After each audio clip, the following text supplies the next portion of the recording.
दोस्तों welcome back. आज के इस वीडियो में हम एक बहुत इंपॉर्टेंट चीज़ के बारे में बात करने वाले हैं। यहाँ पर मैं किसी स्टॉक के बारे में बात नहीं करूँगा।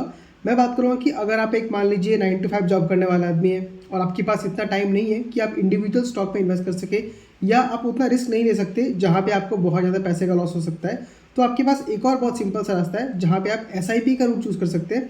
इस रूट से आपको थोड़ा टाइम तो लगता है, बट अगर आपके पास एक प्रॉपर गोल है जिसको आप अचीव करना चाहते हैं, उसके अकॉर्डिंग अगर आप इन्वेस्टमेंट करते हैं तो उसमें बहुत अच्छा खासा पैसा आपका बन सकता है। क्योंकि एक तो आपका जॉब लाइफ में आप अपना सैलरीज को इंक्रीज करेंगे, आपका लाइफ में इंप्रूवमेंट आएगा, वो सब तो होते ही रहेगा, बट उसके अलावा एक साइड में पैरेलल आपका एक इन्वेस्टमेंट चलते रहेगा जो कि आपके फ्यूचर गोल्स को फुलफिल करने में बहुत ज़्यादा हेल्प कर सकता है। तो अभी आपका गोल जो भी हो, मैं आपको सिर्फ कुछ सर्टेन अमाउंट को लेके ये दिखाने वाला हूँ कि अगर आप कितने सालों तक इन्वेस्ट करोगे तो कितना अमाउंट बन सकता है, और आप उसके अपने अकॉर्डिंग भी आप उस अमाउंट को एडजस्ट करके देख सकते हो।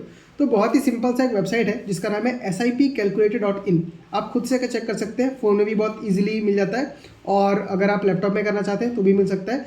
SIP कैलकुलेटर बोल के सर्च कीजिएगा तो आपको मिल जाएगा। बहुत सारे ऐप को मतलब कि ग्रो का मिलता है, SBI का है, बट जो सिंपल जो SIP कैलकुलेटर है वो बहुत अच्छा वेबसाइट है, बहुत ज़्यादा मतलब सिंपल है यूज़ करने के लिए, आप आराम से यूज़ कर सकते हैं। बट आपको रेफरेंस के लिए मैं दिखा देता हूँ कि कितना आपको यहाँ पे मतलब जो रिटर्न मिल सकता है, और हम साथ में ये भी कंपेयर करेंगे लास्ट में कि LIC से क्यों ये बेटर है और LIC क्यों आपको उतना अच्छा खासा रिटर्न हमेशा नहीं दे सकता है। तो देखिए, अगर आप पर मंथ 1000 स्टार्ट करते हैं, मान लीजिए स्टार्टिंग में किसी का जॉब अगर लगना स्टार्ट हुआ है, तो बहुत सारे ऐसे चीज़ होते हैं जो हम लोग सोच के रखते हैं कि हम ये करेंगे।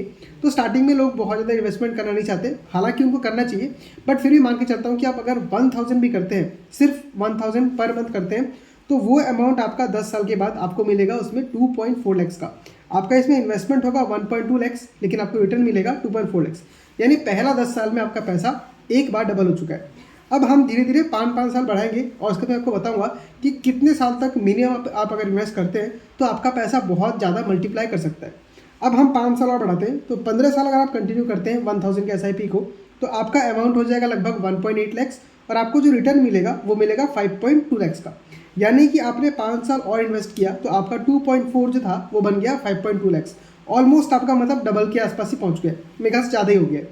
अब यहाँ पे देखिए, आपने 5 साल और कंटिन्यू किया यानी 20 साल हो गया।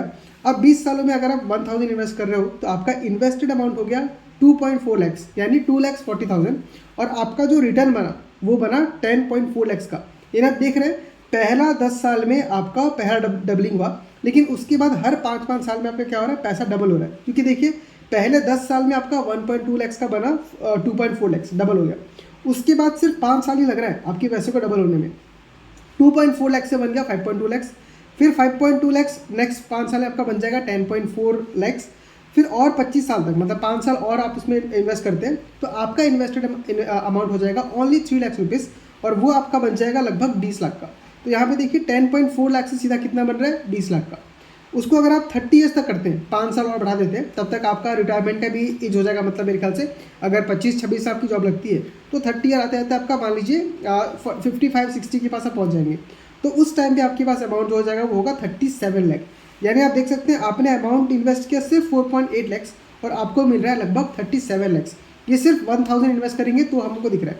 अगर मैं वही 5000 करता हूँ तो आपको 25 साल के बाद आपका सिर्फ 5000 रुपीज़ बन जाएगा 1 करोड़, और उसको 5 साल और अगर आप कंटिन्यू करते हैं सिर्फ 5000 रुपीज़, तो आपके पास हो जाएंगे टोटल 2 करोड़ रुपीज़।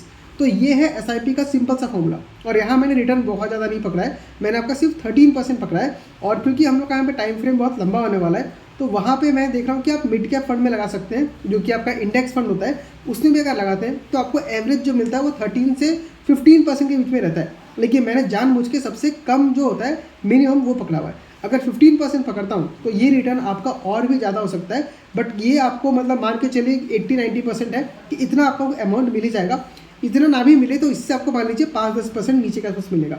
लेकिन वहीं आप LIC का कोई भी प्लान ले लीजिए, उसमें इन्वेस्ट करते हैं तो आपका 25 साल के बाद भी आप अगर 5000 करके इन्वेस्ट करते हैं तो आपको मिलेगा सिर्फ 60 लाख। इसके ऊपर आपको मिल ही नहीं सकता, क्योंकि उसका जो एवरेज रिटर्न रहता है वो 5-6% रहता है। जबकि वहीं आपका नॉर्मल SIP में आपको 1 करोड़ मिल रहा है, यानी 40 लाख का आपको यहाँ पे घाटा हो जाएगा अगर आप LIC में जाते हैं तो। अब वही एंडाउमेंट प्लान भी बहुत लोग कुछ करते हैं, क्योंकि एंडाउमेंट प्लान में क्या होता है कि आपको 25 साल का प्लान लेते हो तो आपको सिर्फ 15 साल पे करना है और 10 साल आपको पे नहीं करना है, आपको 25वें साल के बाद रिटर्न मिलेगा। तो उसमें भी आपका और भयानक लॉस हो रहा है, क्योंकि देखिए आप 15 साल में इन्वेस्ट करोगे लगभग 9 लाख रुपए, और 20 साल बाद 25 साल बाद जो आपको पैसा मिलेगा मैच्योरिटी पे, वो आपको मिलेगा सिर्फ 10 लाख रुपीज़। तो वहाँ तो उल्टा आपको और भयानक तरीके से लॉस हो रहा है। तो LIC का काम क्या है? इंश्योरेंस बेचना। बट LIC हमको बेचती क्या है? इन्वेस्टमेंट बेचती है। हमको ये बोलती है कि आप इतने साल तक पैसा लगाइए तो उसके बाद इतना मिलेगा। बट हमें क्या चाहिए कि आपको इंश्योरेंस चाहिए, अगर आपको कुछ होता है तो आपको ये मिलेगा। तो क्योंकि LIC इसमें इंश्योरेंस के साथ साथ इन्वेस्टमेंट प्लान के साथ दे रही है, तो इसमें फ़ायदा LIC को बहुत ज़्यादा होता है। But as a consumer, as a customer, आपको बहुत ज़्यादा नुकसान होता है। तो अगर आपको इन्वेस्टमेंट करना है तो म्यूचुअल फंड के थ्रू कीजिए। अगर आपको इंश्योरेंस करना है तो LIC का या तो टर्म प्लान लीजिए या तो हेल्थ प्लान लीजिए। ये एंडोमेंट, यूलिप, फ्यूलिप जो भी निकलता है वो सब लेके कोई फ़ायदा नहीं, आपका घाटा ही होगा। मैं आपको बोल रहा हूँ कि सेम अमाउंट में अगर आपका LIC का मान लीजिए सपोज 1 साल का 1 लाख रुपीज़ का प्लान चल रहा है, तो आप उसी 1 लाख रुपीज़ से, आपको एक्स्ट्रा पैसा नहीं देना है, आप उसी 1 लाख रुपीज़ में से स्प्लिट कर सकते हैं। एक से आप ले लीजिए सिर्फ एक हेल्थ प्लान, और जो बाकी पैसा बचेगा उसको आप लगा दीजिए म्यूचुअल फंड में। आपने नया पैसा नहीं डाला है, जो 1 लाख आप पहले LIC में डाल रहे थे उसी 1 लाख को आपने 2 पार्ट में डिवाइड कर दिया, और एक आपने इंश्योरेंस ले लिया और एक आपने म्यूचुअल फंड का प्लान ले लिया। आपको उससे कहीं ज़्यादा बेटर रिटर्न मिलने वाला है, क्योंकि जो प्योर टर्म प्लान होते हैं उसमें आपका जो कवर होता है ना बहुत ज़्यादा होता है, लगभग 25 गुने का होता है। अगर आप मान लीजिए 1 लाख करके पे करेंगे तो आपको 25 लाख तक का क्या मिलेगा? टर्म प्लान मिल जाएगा। लेकिन वही 25 लाख आपको चाहिए तो यहाँ पे आपको लगभग कितना, मेरे ख्याल से 10 लाख तक पे करना पड़ेगा। तो डिफरेंस देख रहे हैं ना, बहुत ज़्यादा है। तो इसलिए मैं बोलता हूँ कि LIC एक इंश्योरेंस का चीज़ है, उसको इंश्योरेंस की तरह ही देखिए। और इन्वेस्टमेंट का, जहाँ पे सब लोग इन्वेस्ट करते हैं, क्योंकि मैं जितने लोग से बात करता हूँ उनका LIC में इन्वेस्ट करने का एक ही एम रहता है कि मेरे को आगे जाके मेरा पैसा ग्रो करके मुझे मिलेगा, ये उनका मेन एम है। तो जब ये उनका मेन एम है तो उनके पास क्या होना चाहिए? उनके पास एक म्यूचुअल फंड होना चाहिए, एक इन्वेस्टमेंट प्लान होना चाहिए, इंश्योरेंस का नहीं। तो ये बहुत इंपॉर्टेंट चीज़ है जो लोग समझ नहीं पाते हैं। बट अभी मैं और बाकी जो गवर्नमेंट भी है वो म्यूचुअल फंड्स को बहुत ज़्यादा पुश कर रही है, बहुत अवेयरनेस फैल रहा है। तो मेरा भी टारगेट ये है कि मैं जितने लोग को हो सके उन लोगों को म्यूचुअल फंड के बारे में, स्टॉक मार्केट के बारे में, इंश्योरेंस के बारे में सही तरीके से सिखाऊं, ताकि वो अपना फाइनेंशियल प्लानिंग ढंग से कर पाए। तो ये था आपका म्यूचुअल फंड का। एक बार मैं रिवाइज कर देता हूँ। सिर्फ 5000 रुपीज़ अगर आप पर मंथ डालते हैं तो 25 साल बाद आपका पैसा वो 1 करोड़ हो सकता है, और 30 साल बाद वो पैसा 2 करोड़ हो सकता है। और 1000 करते हैं तो आपका मोटा मोटी वही आपका 30 साल बाद वो 37 लाख हो सकता है। यानी आपका जो 5 लाख है वो मोटा मोटी आपका 37 लाख हो गया। मतलब कितना होगा? लगभग 6-7 गुना आप मोटा मोटा मान के चलिए कि उतना आपको पैसा रिटर्न आपको मिल जाता है। तो ये तरीके से देखिए, आपको अगर लमसम नहीं भी कर सकते हैं तो पर मंथ कुछ पैसा निकाल के हमेशा और ज़रूर इन्वेस्ट कीजिए, क्योंकि ये पैसा अगर आप खुद भी यूज़ ना कर पाओ मान लीजिए, तो आपके फैमिली के लिए एक बहुत अच्छा खासा अमाउंट आप छोड़ के जा सकते हो बिना कोई बहुत बड़ा इन्वेस्टमेंट किए हुए। तो यही था मेरा इंपॉर्टेंट वीडियो आपके लिए कि किस तरीके से एक छोटे अमाउंट से भी हम एक बड़ा कॉर्पस बना सकते हैं। क्योंकि बहुत लोगों को मैं देखता हूँ वो बहुत मायूस होते हैं कि मेरे पास बहुत बड़ा कैपिटल नहीं है।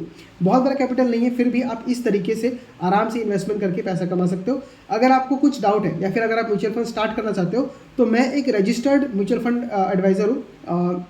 आप मेरा जो सर्टिफिकेशन है वो चेक कर सकते हैं, वहाँ पे जाके आप मुझसे कुछ डिटेल पूछेंगे तो मैं दे दूंगा। अगर आप मेरे थ्रू ज्वाइन करना चाहते हैं तो कमेंट में बताइएगा, आपको मैं हेल्प कर दूंगा। या अगर आप खुद से भी करना चाहते हैं तो उसमें कोई प्रॉब्लम नहीं है। बट बात ये कि आपको सही नॉलेज मिलना चाहिए और आपको म्यूचुअल फंड का जो इंपॉर्टेंस है वो समझ में आना चाहिए।